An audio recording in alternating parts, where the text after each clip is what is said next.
Hey guys, कैसे हैं आप सब। मैं आशा करती हूँ आप सब अच्छे होंगे।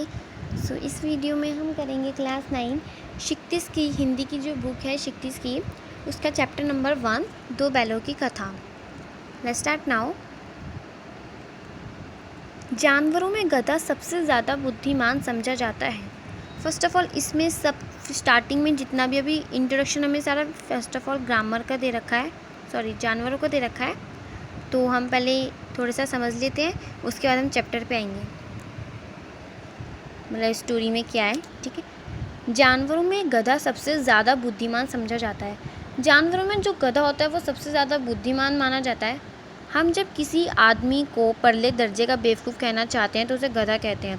जैसे कुछ लोग जो होते हैं वो गधों जैसा काम करते हैं, हम ज़्यादातर गधा ही कहते हैं। गधा सचमुच बेवकूफ़ है या उसके सीधेपन, उसकी निरापद सहिष्णुता ने उसे यह पदवी दे दी है। इसमें यहाँ पे बताएगा कि पूछा गया इसमें जो गधा है वो सच में बेवकूफ़ है या उसका जो सीधापन, जो उसका भोला सा जो पन है, उसे देखकर उसे ये सब उसे यह पदवी दे दी है। इसका निश्चय नहीं किया जा सकता, मतलब ये कंफर्म नहीं है। गाय सींग मारती है। ब्याई हुई गाय तो अन्यास ही सिंही का रूप धारण कर लेती है। कुत्ता भी बहुत गरीब जानवर है, लेकिन कभी कभी उसे भी क्रोध आ ही जाता है। किंतु गधे को कभी क्रोध करते नहीं सुना, ना देखा। जो गधे होते हैं वो कभी भी गुस्सा नहीं करते, ना तो हमने सुना उन्हें कि वो गुस्सा करते हैं, ना ही देखा उन्हें गुस्सा करते हुए। जितना चाहो गरीब को मारो, चाहे जैसी खराब सड़ी हुई घास सामने डाल दो, उसके चेहरे पर कभी असंतोष की छाया भी ना दिखाई देगी। गधा इतना ज़्यादा भोला होता है, इतना ज़्यादा शांत होता है, उसके आगे चाहे सूखी घास भी हम डाल देंगे ना तो फिर भी उसे कोई निराशा नहीं होगी, असंतोष की छाया भी ना दिखाई देगी। वह शाख में चाहे एकाध बार कुलैल कर लेता हो, पर हमने तो उसे कभी खुश होते नहीं देखा। उसके चेहरे पर एक विषाद स्थायी रूप से छाया रहता है। सुख दुख हानि लाभ किसी भी दशा में उसे बदलते नहीं देखा। ऋषियों मुनियों के जितने गुण हैं वह सभी उसमें पराकाष्ठा को पहुंच गए हैं, पर आदमी उसे बेवकूफ़ कहते हैं। वो बहुत भोला है, और वो इतना भोला है कि वो हमेशा शांति रहता है, इसलिए सब उसे बेवकूफ़ कहते हैं, जितने भी लोग होते हैं, लेकिन उसे बेवकूफ़ ही कहते हैं क्योंकि वो बहुत ज़्यादा शांतपूर्वक सा होता है। इसलिए सद्गुणों का इतना अनादर कहीं नहीं देखा। कदाचित सीधापन संसार के लिए उपयुक्त नहीं है। देखिए ना, भारतवासियों की अफ्रीका में क्या दुर्दशा हो रही है। क्यों अमेरिका में उन्हें घुसने नहीं दिया जाता। बेचारे शराब नहीं पीते, 4 पैसे कुसमई के लिए बचाकर रखते हैं, जी तोड़कर काम करते हैं, किसी से लड़ाई झगड़ा नहीं करते, 4 बातें सुनकर गम खा जाते हैं, फिर भी बदनाम है। कहा जाता है वह जीवन के आदर्श को नीचा करते हैं। अगर वे भी ईंट का जवाब पत्थर से देना सीख जाते तो शायद सभ्य कहलाने लगते। जापान की मिसाल सामने है। एक ही विजय ने उसे संसार की सभ्य जातियों में गण्य बना दिया। लेकिन गधे का एक छोटा भाई और भी है। अब गधे का एक छोटा भाई भी है जो उससे कम ही गधा है, मतलब वो उससे कम ही बेवकूफ़ है, और वह है बैल।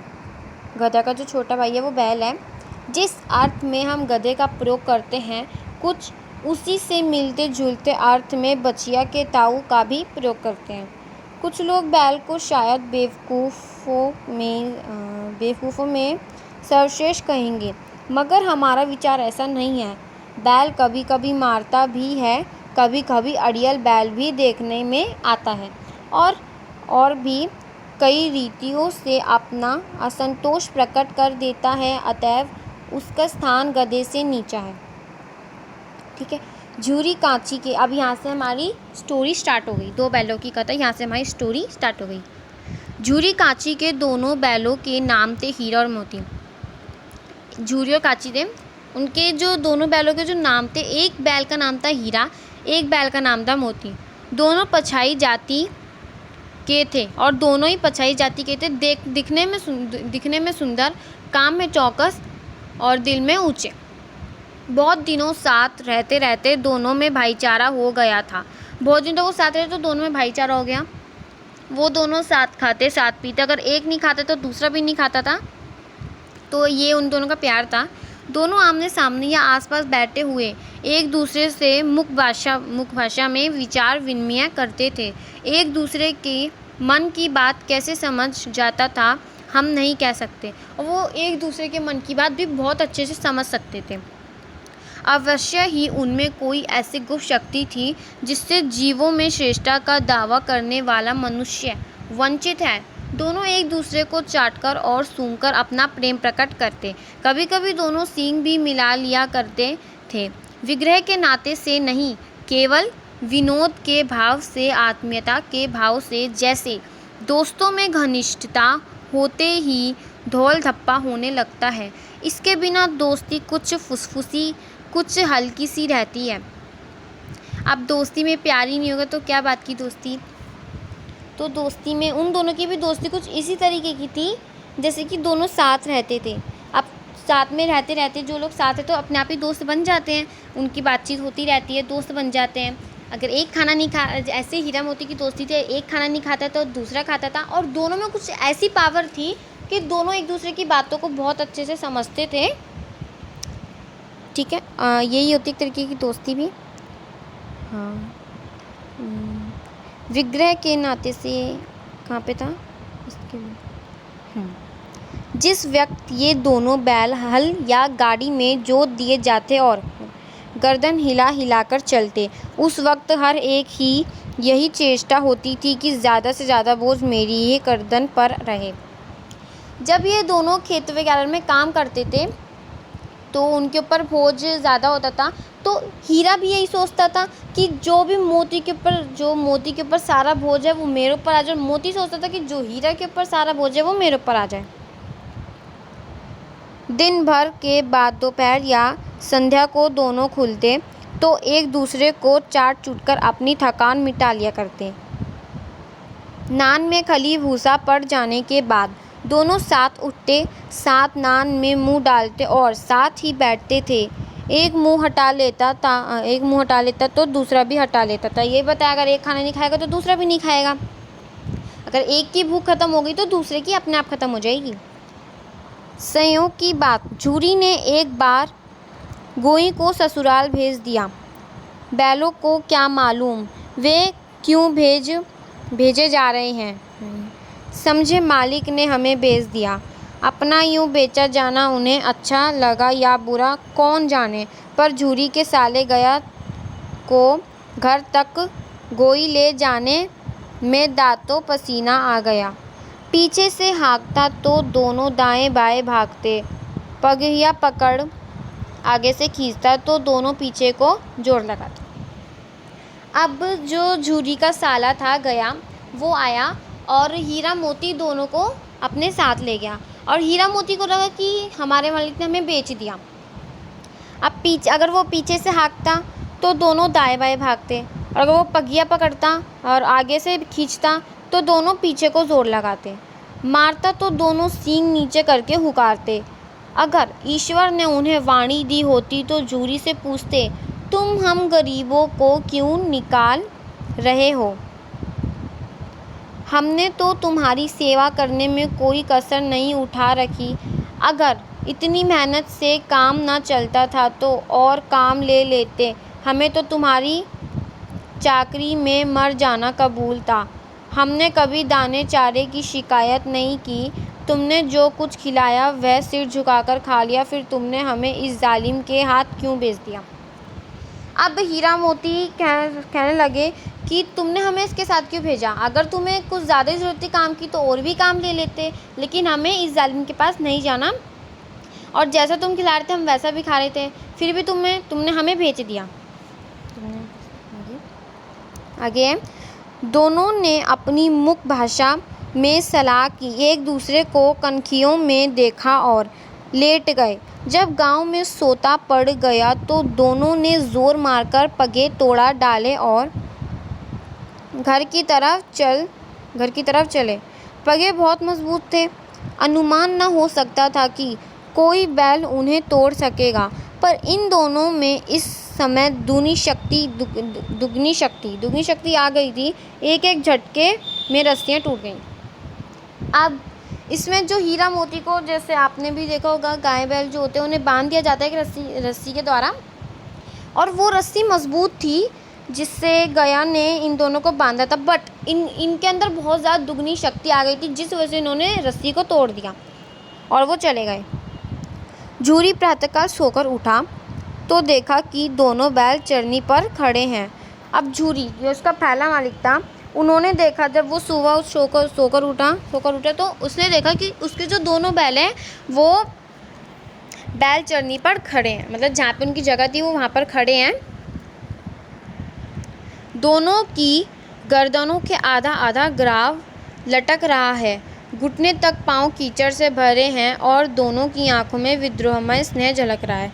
झूरी बैलों को देखकर स्नेह से गदगद हो गया, दौड़कर उन्हें गले लगा लिया। प्रेमालिंगन और चुंबन का वह दृश्य बड़ा ही मनोहर था। घर और गांव के लड़के जमा हो गए और तालियां बजा बजा कर उनका स्वागत करने लगे। वहाँ पे जब वो दोनों वहाँ पहुँच गए तो वहाँ पे सारे, वहाँ पे जो भी घर और गांव के लड़के थे वहाँ पे जमा होकर तालियां बजा बजा के उनका स्वागत करने लगे। गांव के इतिहास में यह घटना अभूतपूर्व न होने पर भी महत्वपूर्ण थी। बाल सभा ने निश्चय किया दोनों पशु वीरों को अभिनंदन पत्र देना चाहिए, क्योंकि अपने घर से रोटियां लाया, कोई गुड़, कोई चोकर, कोई भूसी। अब उन हीरा और मोती का जब उन्होंने स्वागत करा तो कुछ लोग उन दोनों के लिए कोई रोटियां लाया, कोई गुड़ लाया, कोई चोकर लाया, तो कोई भूसी। एक बालक ने कहा, ऐसे बैल किसी के पास न होंगे। एक जो बालक था, एक बच्चा था, उसने कहा, हीरा मोती जैसे बैल किसी के पास भी नहीं होंगे। दूसरे ने समर्थन किया, इतनी दूरी से दोनों अकेले चले आए। तीसरा बोला, बैल नहीं है, वे उस जन्म के आदमी हैं। इसका प्रतिवाद करने का किसी को साहस ना हुआ। उन दोनों की हिम्मत देख के बहुत सारे लोगों ने उनकी तारीफ़ करी कि ये इतनी दूर से चलकर आए हैं, अकेले चले आए। और वो एक तीसरा भी बोला कि ये बैल नहीं है, ये उस जन्म के आदमी है। इसका प्रतिवाद करने का किसी को साहस ना हुआ। झूरी की स्त्री ने बैलों को द्वार पर देखा तो जल उठी, बोली, कैसे नमक हराम बैल हैं कि एक दिन वहाँ काम न किया, भाग खड़े हुए। अब झूरी की पत्नी जो थी, झूरी की जो पत्नी थी, उसको हीरा मोती बिल्कुल भी अच्छे नहीं लगते थे। तो फिर वो बोलने लगी कि कैसे नमक हराम बैल हैं कि एक दिन वहाँ काम नहीं किया और यहाँ पर आ गए।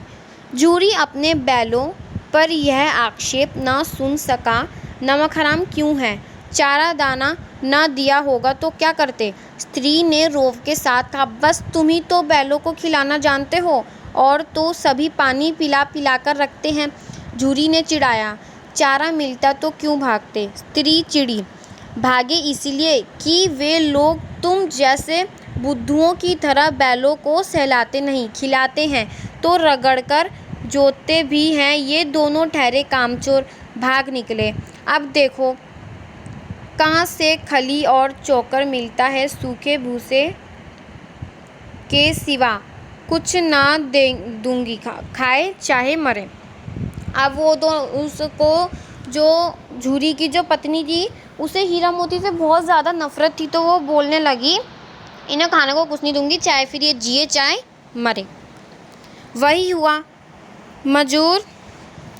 मजबूर को कड़ी ताकीद कर दी गई कि बैलों को खाली सूखा भूसा दिया जाए। बैलों ने नाद में मुंह डाला तो फीका फीका, ना कोई चिकनाहट ना कोई रस, क्या खाए। आशा भरी आंखों से द्वारा की ओर ताकने लगे। झूरी ने मजूर से कहा, मजूर यानी जो उन दोनों बैलों को खिलाने वाला, एक तरह से मजूरी है। हाँ, झूरी ने मजूर से कहा, थोड़ी सी खली क्यों नहीं डाल देता बे, मालकिन मुझे मार ही डालेगी। चुराकर डाल आ। ना दादा, पीछे से तुम भी उन्हीं की सी कहोगे। मतलब वो उससे कहता है, जो झूरी से कहता है, आई थिंक मजूर झूरी से कहता है कि कि मैं सूखा भूसा ही डालूँगा, मैं नहीं डालूँगा घास इन्हें। तो क्योंकि अगर तुम भी उन्हीं मतलब अपनी वाइफ को जाके बोल दोगे, कोई फ़ायदा नहीं है इन्हें डालने का। अब दूसरे दिन झूरी का साला फिर आया और बैलों को ले चला। अब की उसने दोनों को गाड़ी में जोता। अब दूसरी बार झूरी का साला फिर आया और दोनों बैलों को फिर ले गया और अब की उसने दोनों को गाड़ी में जोता। अभी ये चैप्टर बहुत बड़ा है, तो एक काम करते हैं, आज यहीं ख़त्म करते हैं। अभी हमने इसका एक तरीके से मान के चलिए फर्स्ट पार्ट पढ़ लिया है, सेकंड हम नेक्स्ट पार्ट में पढ़ेंगे। फर्स्ट पार्ट में हमने फर्स्ट पढ़ लिया, सेकंड पार्ट में हम सेकंड पढ़ेंगे। तो आई होप आपको फर्स्ट पार्ट समझ आया होगा। अगर समझ आया तो अच्छी बात है, नहीं आया तो प्लीज़ वीडियो को रिमाइंड करके ज़रूर देखना। Thank you so much for watching my video. Bye bye, take care.